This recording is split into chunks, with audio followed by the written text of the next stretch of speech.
Hello, I'm Bill Gates, Chairman of Microsoft. In this video, you're going to see the future. Who is Bill Gates? A software developer? A businessman? A philanthropist? A global health expert? This question, once merely academic, is becoming a very real question for those who are beginning to realize that Gates' unimaginable wealth has been used to gain control over every corner of the fields of public health, medical research, and vaccine development.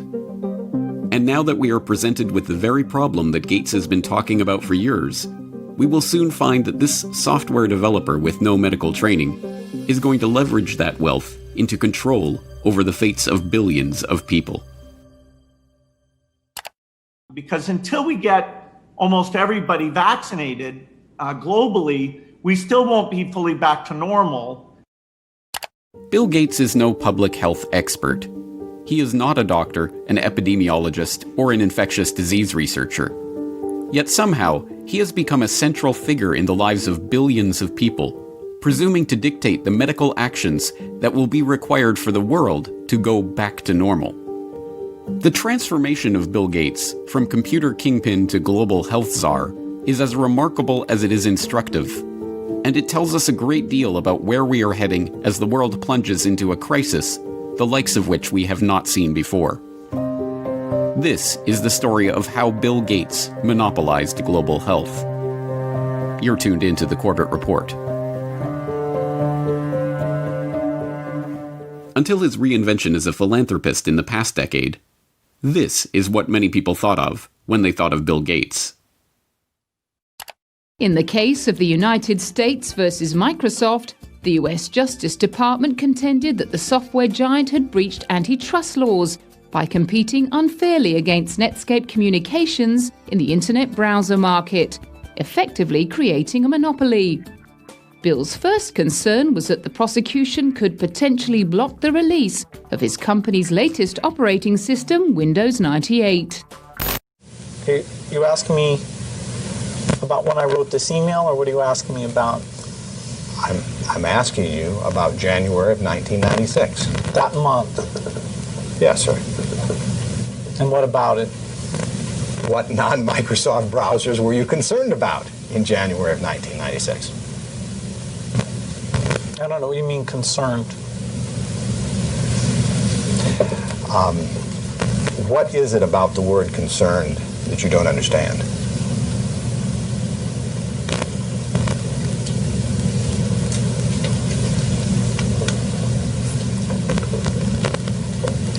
I'm not sure what you mean by it. We're going to be working together on Microsoft Office, on Internet Explorer, on Java, and I think that it's going to lead to a very healthy relationship. So it's a package announcement today. We're very, very happy about it. We're very, very excited about it. And I happen to have a special guest with me today via satellite downlink. And if we could get him up on the stage right now.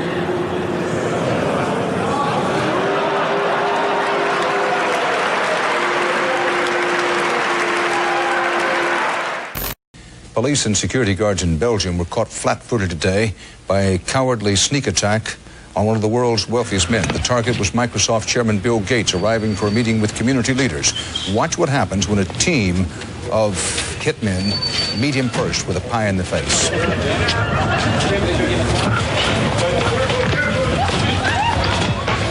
Gates was momentarily and understandably shaken, but he was not injured. The hit squad piled on with two more pies before one of them was wrestled to the ground and arrested. The others, for at least the moment, got away. Gates went inside, wiped his face clean, and made no comment. He then went ahead with his scheduled meeting. No word on the motive for this attack. But once reviled for the massive wealth and the monopolistic power that his virus-laden software afforded him, Gates is now hailed as a visionary who is leveraging that wealth and power for the greater good of humanity. In the 22nd century, a book will be written about the entrepreneur of the 21st century. I'm sure that the person who will foremost come to the mind of those historians is certainly Bill Gates.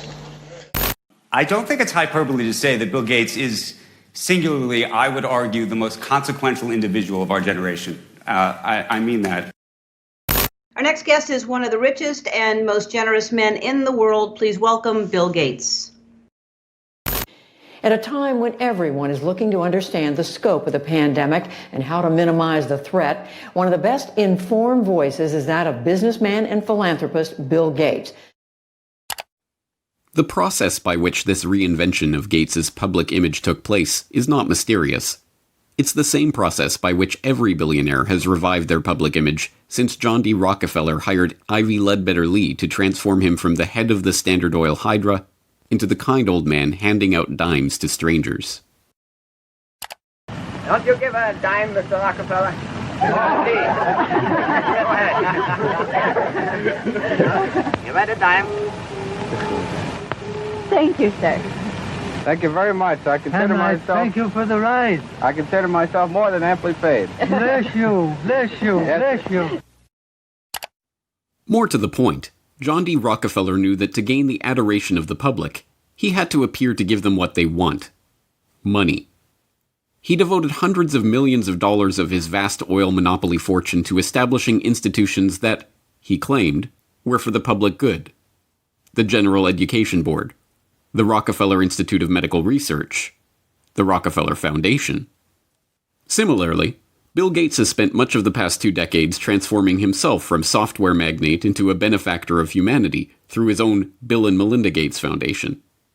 In fact, Gates has surpassed Rockefeller's legacy, with the Bill and Melinda Gates Foundation long having eclipsed the Rockefeller Foundation as the largest private foundation in the world, with $46.8 billion of assets on its books that it wields in its stated program areas of global health and development, global growth, and global policy advocacy. And, like Rockefeller, Gates's transformation has been helped along by a well-funded public relations campaign. Gone are the theatrical tricks of the PR pioneers. The ubiquitous ice cream cones of Gates' mentor Warren Buffett are the last remaining holdout of the old Rockefeller handing out dimes gimmick. No, Gates has guided his public image into that of a modern-day saint through an even simpler tactic: buying good publicity. The Bill and Melinda Gates Foundation spends tens of millions of dollars per year on media partnerships, sponsoring coverage of its program areas across the board. Gates funds The Guardian's Global Development website. Gates funds NPR's global health coverage. Gates funds the Our World in Data website that is tracking the latest statistics and research on the coronavirus pandemic. Gates funds BBC coverage of global health and development issues, both through its BBC Media Action Organization and the BBC itself. Gates funds World Health coverage on ABC News. When the NewsHour with Jim Lehrer was given a $3.5 million Gates Foundation grant to set up a special unit to report on global health issues, NewsHour communications chief Rob Flynn was asked about the potential conflict of interest that such a unit would have in reporting on issues that the Gates Foundation is itself involved in. In some regards, I guess you might say that there are not a heck of a lot of things you could touch in global health these days that would not have some kind of Gates tentacle, Flynn responded. Indeed, it would be almost impossible to find any area of global health that has been left untouched by the tentacles of the Bill and Melinda Gates Foundation.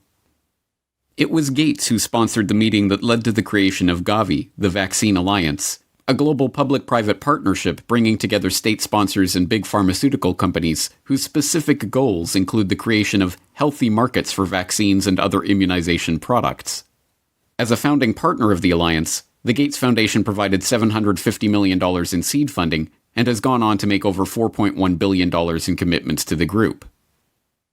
Gates provided the seed money that created the Global Fund to Fight AIDS, Tuberculosis, and Malaria, a public-private partnership that acts as a finance vehicle for governmental AIDS, TB, and malaria programs.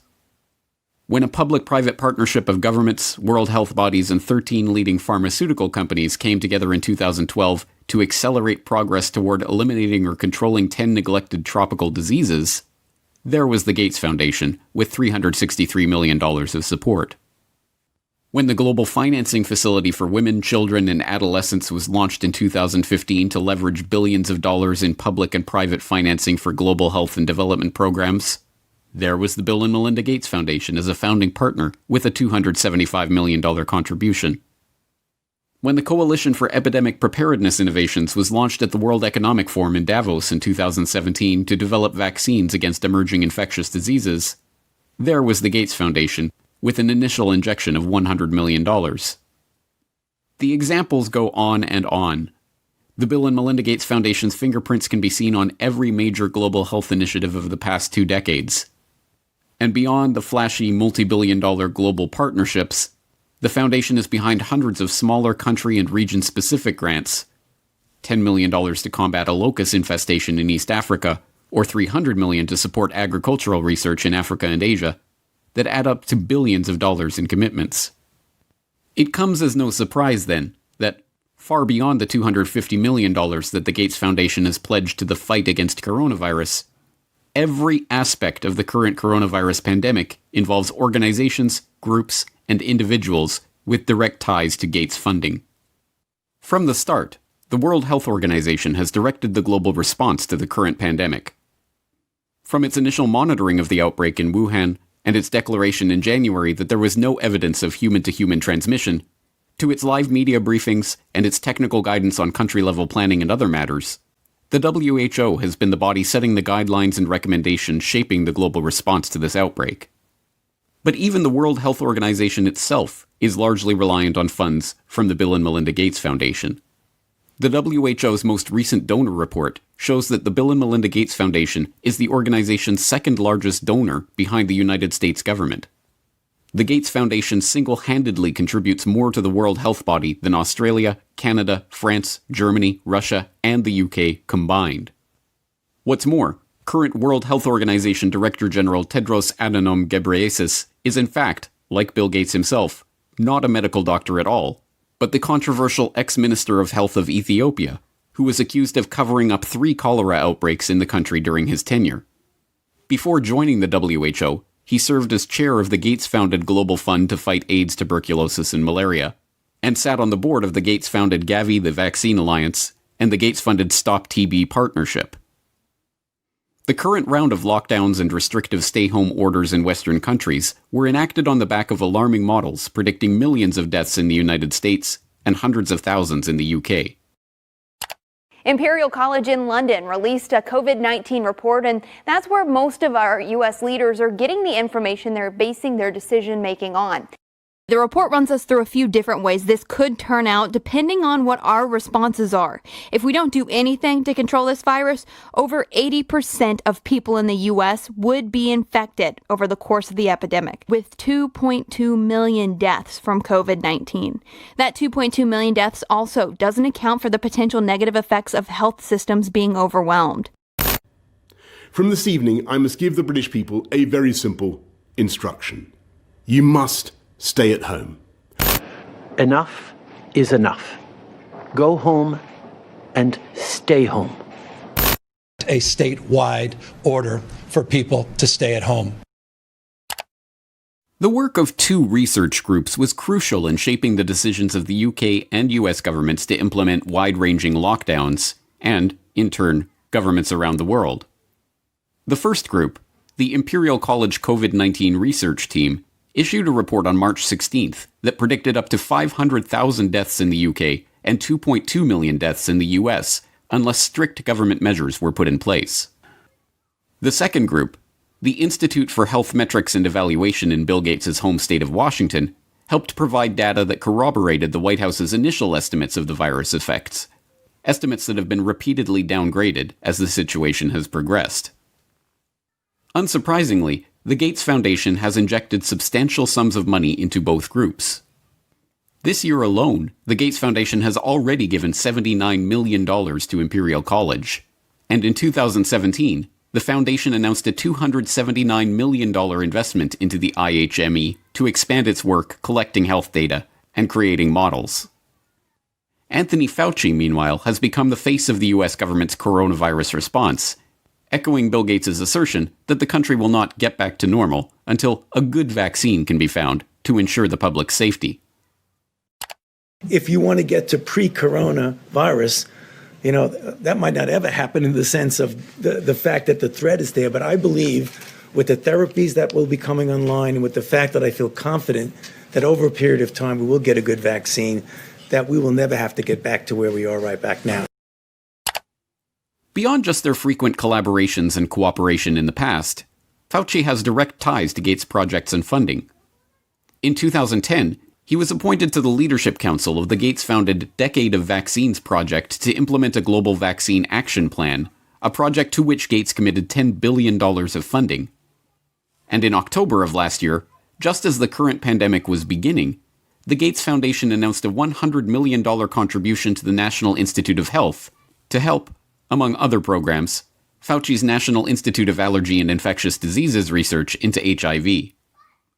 Also in October of last year, the Bill and Melinda Gates Foundation partnered with the World Economic Forum and the Johns Hopkins Center for Health Security to stage Event 201, a tabletop exercise gauging the economic and societal impact of a globally spreading coronavirus pandemic. It began in healthy-looking pigs, months, perhaps years ago. A new coronavirus. The mission of the Pandemic Emergency Board is to provide recommendations to deal with the major global challenges arising in response to an unfolding pandemic. The board is comprised of highly experienced leaders from business, public health, and civil society. We're at the start of what's looking like it will be a severe pandemic. And there are problems emerging that can only be solved by global business and governments working together. Governments need to be willing to do things that are out of their historical perspective, or for the most part, it's really a war footing that we need to be on.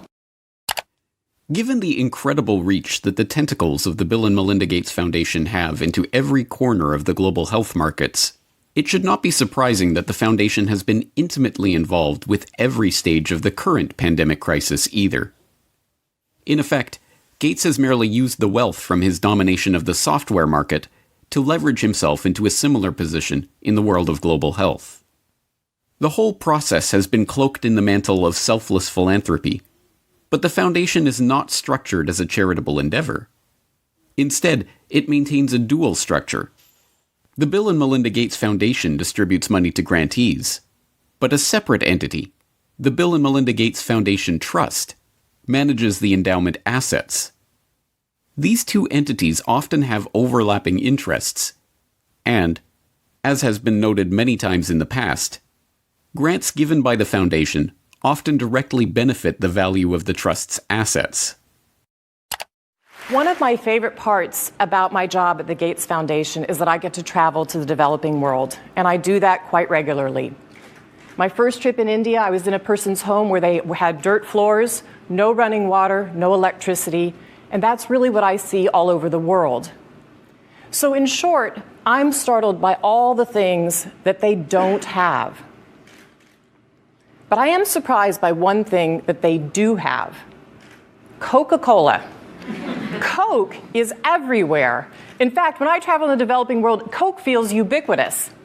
And so when I come back from these trips and I'm thinking about development and I'm flying home and I'm thinking, well, we're trying to deliver condoms to people or vaccinations, you know, Coke's success kind of stops and makes you wonder, how is it that they can get Coke to these far-flung places? And if they can do that, why can't governments and NGOs do the same thing? And the charity of Microsoft founder Bill Gates and his wife Melinda is under criticism following the disclosure it substantially increased its holdings in the agribusiness giant Monsanto to over $23 million. Critics say the investment in Monsanto contradicts the Bill and Melinda Gates Foundation's stated commitment to helping farmers and sustainable development in Africa. The study from the pressure group Global Justice Now paints a picture of the Gates Foundation partly as an expression of corporate America's desire to profit from Africa, and partly a damning critique of its effects. You could have a case where the initial research is done by a Gates-funded institution. The media reporting on how well that research is conducted is done. The media outlet is a Gates-funded outlet, and maybe a Gates-funded journalist from a media programme, and then the programme is implemented more widely by a Gates-funded NGO. I mean, there are some very insular circles here. Among the many criticisms, the idea that private finance can solve the problems of the developing world. Should poor farmers be trapped into debt by having to use chemicals or fertilizers underwritten by offshoots of the foundation? This is no mere theoretical conflict of interest. Gates is held up as a hero for donating $35.8 billion worth of his Microsoft stock to the foundation. But during the course of his decade of vaccines, Gates' net worth has actually doubled, from $54 billion to $103.1 billion. The Rockefeller story provides an instructive template for this vision of tycoon-turned-philanthropist. When Rockefeller faced a public backlash, he helped spearhead the creation of a system of private foundations that connected in with his business interests. Leveraging his unprecedented oil monopoly fortune into unprecedented control over wide swaths of public life, Rockefeller was able to kill two birds with one stone, molding society in his family's own interests, even as he became a beloved figure in the public imagination. Similarly, Bill Gates has leveraged his software empire into a global health, development, and education empire, steering the course of investment and research and ensuring healthy markets for vaccines and other immunization products. And, like Rockefeller, Gates has been transformed from the feared and reviled head of a formidable hydra into a kindly old man, generously giving his wealth back to the public. But not everyone has been taken in by this PR trick. Even The Lancet observed this worrying transformation from software monopolist to health monopolist back in 2009, when the extent of this Gates-led monopoly was becoming apparent to all. The first guiding principle of the Bill and Melinda Gates Foundation is that it is driven by the interests and passions of the Gates family. An annual letter from Bill Gates summarizes those passions, referring to newspaper articles, books, and chance events that have shaped the foundation's strategy.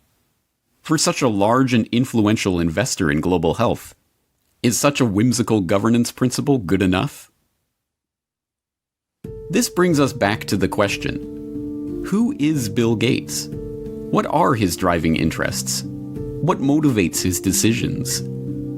These are not academic questions. Gates's decisions have controlled the flows of billions of dollars, formed international partnerships pursuing wide-ranging agendas, ensured the creation of healthy markets for big pharma vaccine manufacturers. And now, as we are seeing, his decisions are shaping the entire global response to the coronavirus pandemic.